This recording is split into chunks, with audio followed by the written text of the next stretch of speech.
Wllr, that's the guitar. That's fresh new music from Ronnie Millsap. Boy, he can still blow your doors off. That's true believer. 7 o'clock on the Road Show. Good Friday morning. How about it? We're getting into the weekend early. We always do. And we're going to get into some information here with Jay Lindbergh. A big celebration up in Savannah, Illinois. Coming up this weekend? Yes. We'll listen for that. And a News Channel 8 meteorologist Neil Castor's weather. We're going to go to the movies with Vinny next half hour as we get into the weekend. You know, a lot of folks here, you got that date thing going for a Saturday night. And Vinny always, his reviews, they're pretty true when it comes to being a good or a not-so-good flick, and more continuous country favorites. Tracy Lawrence and Tracy Bird are coming up. WLLR-FM, East Moline, Davenport. WLLR, Moline, Quad Cities.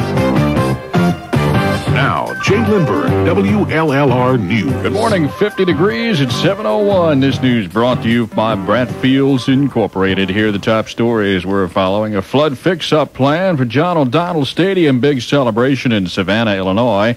And some special guests in the Quad Cities. Meteorologist Neil Castor says partly sunny, high 67. Repairing flood-damaged John O'Donnell Stadium being approved by a Davenport City Council committee. It'll cost about $140,000 to get the field back in shape. Public Works Committee decided to hold off on any decision about what to do with washed-out Credit Island Golf Course. Big celebration, Savannah, Illinois this weekend. It's the 75th anniversary of the Savannah Army Depot. Commander Major Richard Thibodeau says it's the Army's oldest depot. Well, we became the oldest depot recently with some of the base closures that have occurred as a result of the drawdown. Savannah basically was initiated on December 26, 1918, with a Colonel Baxter raising the flag for the first time in Savannah. Its original mission was to test fire artillery pieces for Rock Island. Artillery pieces and also some ammunition. Depot's mission today, the receipt storage issue of several 100,000 pounds of ammunition. It employed 7,000 people during World War II. Today, 500 people work there. This weekend's activities, including a parade, 10 tomorrow morning, downtown Savannah, featuring military vehicles and equipment. The depot holds an open house from 1:30 until 4:30 tomorrow afternoon. WLLR News time is 7:02. Space. Some special visitors will be in the Quad Cities the next few days. Top labor leaders from different unions in India, Jamaica, Lebanon, New Zealand, Zimbabwe arrive today.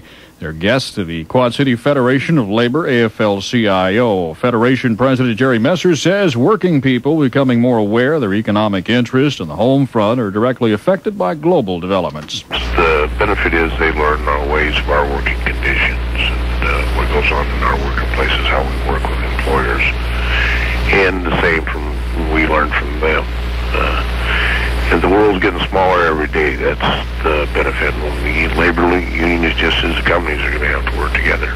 Well, if you're looking for a job, looking for someone to fill a job, should be interested in this. What used to be Job Serves of Iowa, and now the Iowa Department of Employment Service Workforce Center. The office on West Kimberly Road, Davenport, celebrating the name change. An open house, 9:30 this morning. Employer Service Representative Gary Haynes says Workforce Center user-friendly. Applicants will be able to use the computer to search jobs locally, statewide, and national. They can do that by just accessing the computer in our lobby. They will not need to come in and wait for an interview, or they can come in and check out the job possibilities themselves and see what's available. Workforce Center also provides computer programs and resume writing, career changes. Illinois applicants welcome to. WLLR News time is 7:05. Watch for the ad in your paper and put a little play in your day today. And now here's WLLR agribusiness reporter Neil Anderson. Morning, everyone. Topping farm news this morning. A lot of Midwest bankers in towns soaked by the summer's floods have a new worry that they fear drowning in a wave of bad loans. Many farmers, small business owners, and borrowers suffered flood damage that'll hurt their ability to repay loans, and banks fear that they'll be penalized by examiners who see an increase in problem loans. Gary Edwards of the Community Bankers Association of Illinois says he hopes that regulators have and use good sense and judgment. He's president of a bank in a flooded farming community near the Mississippi River, and he says as much as a quarter of his bank's $8.5 million in loans will be affected by the flood. Many were made to farmers who will not harvest a crop as water up to 15 feet deep washed away their hopes. The Ag Department says about 10 million acres of farmland in the 9 Midwest states were affected by flood at least once this spring, with Iowa and Missouri accounting for 50% of the flooded farms, and some are still underwater. Soil Conservation Service said the flood could cause lingering damage on some of the nation's most productive cropland, with the big worry now whether the flooded-out fields will fall victim to fallow syndrome. When fallow syndrome strikes, corn planted the next year may be stunted. And if the drought wasn't enough, southeast farmers are discovering their feed corn may be tainted with aflatoxin, a product that can sicken and kill livestock. It's forcing many North Carolina growers to destroy what corn survived the drought, and scientists predict more than half of the state's 900,000 acres will be affected. Peanuts could be next. That's farm news this morning. Now meteorologist Neil Castor's exclusive Doppler radar forecast. Good morning. Sunshine early this morning will give way to a partly sunny sky across the Quad Cities today, becoming breezy and continued cool, about 67 this afternoon. Clear and very cool tonight with diminishing winds, the low dropping down to the lower 40s. Tomorrow, look for plenty of sunshine. Pleasant day Saturday, a little breezy in the afternoon and warming up. High temperature Saturday afternoon at 74. I'm News Channel 8 meteorologist Neil Castor. That's my latest Wllr forecast. Right now it's 50 degrees. It's 7:08. This news brought to you by Bradfields Incorporated. Call 793-3267. I'm Jay Lindbergh, and you're up to date. Thank you, Jay. Good morning. It's the Road Show, and thanks a lot for making us your first choice for the most music and fun in the morning on FM 101 WLLR.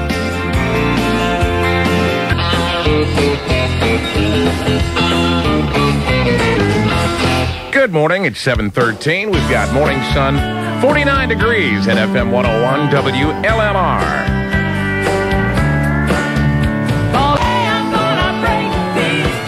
WLLR, 16 after 7 o'clock, 7:16 the time on the Friday Road Show.